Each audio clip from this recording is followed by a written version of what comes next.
Let's say I wanted to change the end and bring it in more. You see how the third chop is now going to start from where you ended off on the second one. But let's say you wanted the third chop to still be the same. What you would have to do is, in today's video, we're going to be going over 5 sample chop techniques that you should know on the MPC Live 2. All right, so for the first technique we're going to go over is going to be called looping. Now this is more geared towards the beginners, and when you first get a sample, the basic chop that you can do is just loop like large segments. And that's what I did for this beat that I have right here. Let's just hear it.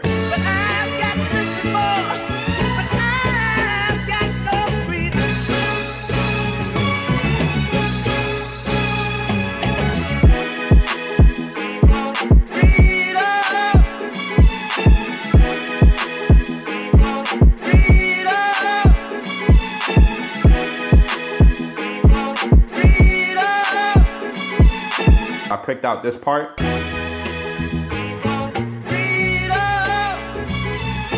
And then the intro.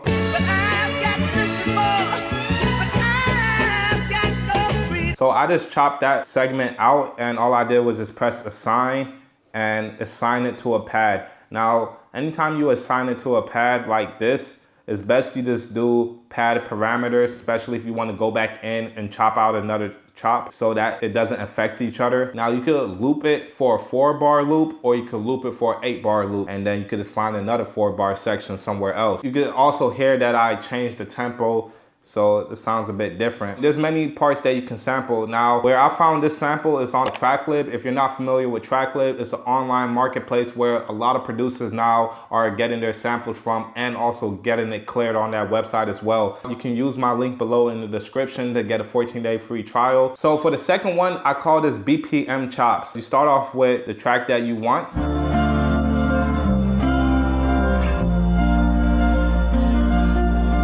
You can see that it says it's about 158, so like 160-ish. It's either you're going to just go close to this number, so I would say 160, and if you divide that, that should be 80. But if you go back, you can see that I have at 85 BPM. Now, depending on how you chop it, it could sound good where it's going a bit slower than the tempo, but it's still on beat. And all I did was just go to trim and then go to BPM. And then I was able to have it in 16 note sections.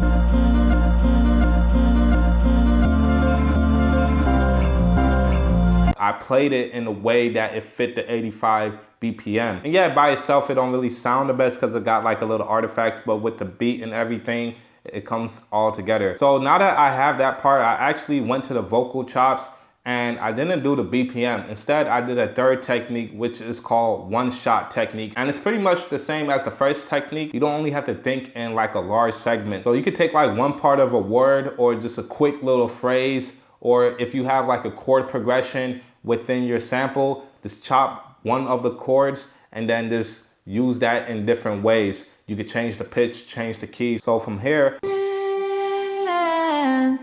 I just took that phrase. Now you can see I'm in manual chops, but I could have easily just take the end of this, zoom in,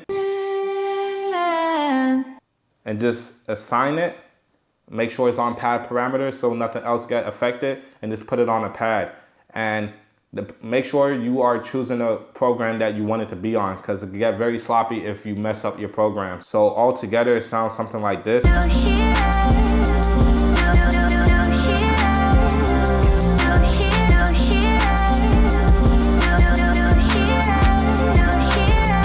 And one bonus technique that I would like to add, because once you start learning how to chop, you'll realize different techniques are kind of combined into one.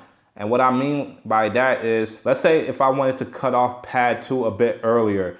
So let's say I wanted to change the end and bring it in more. You see how the third chop is now going to start from where you ended off on the second one. But let's say you wanted the third chop to still be the same. What you would have to do is take off link slices. Now I didn't know this, and this is a game changer, because now I could go to any pad. Let's just go to pad 4. I could adjust the start and then go back to pad 3.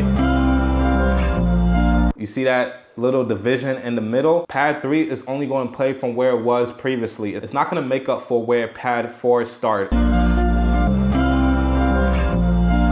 Now you can just look at your whole sample and just kind of go through and just move things around, change the end. It could even be that small, and then you could go to the 5th pad and you can see that it still has that division right there from where you have your 5th pad ended originally. So that is perfect. So now let's get into the 4th technique. So I'm just gonna pick out a sample from the Unison Blueprint drum kit.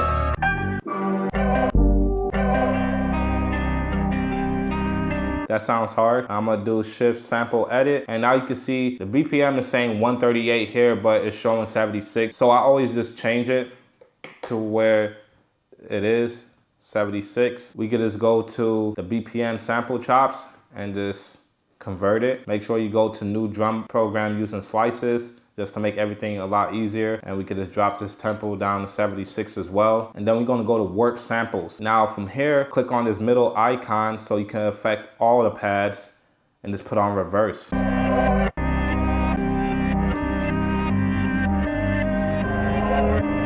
Now this is more so like an effect technique, but you could actually start finding cooler chops just by having the whole thing reversed and just kind of flipping through.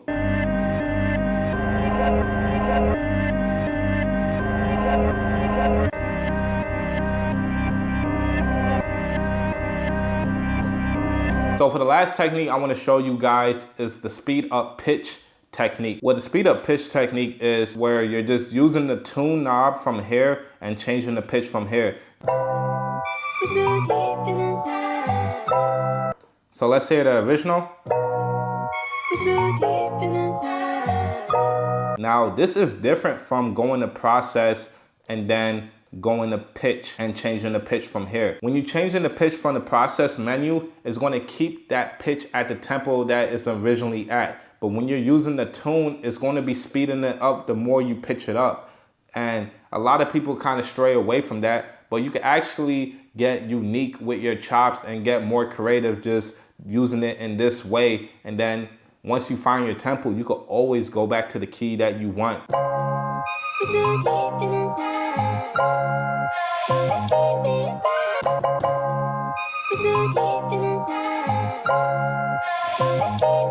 And I know like a lot of beginners, once they get into sampling, or even some like advanced people, they always try to find a tempo and try to lock it to a tempo. But I find it a lot easier actually to like chop it up in your own way and just fit that chop into a tempo that you like, rather than trying to time stretch it. For me, I rarely time stretch anymore. And if I do, I already have the BPM. So like from here, I could come up with any cool chops, bro.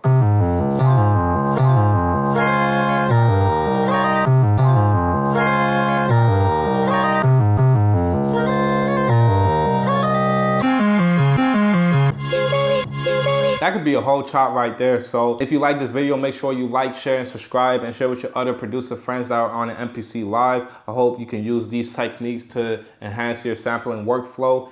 And remember, just create.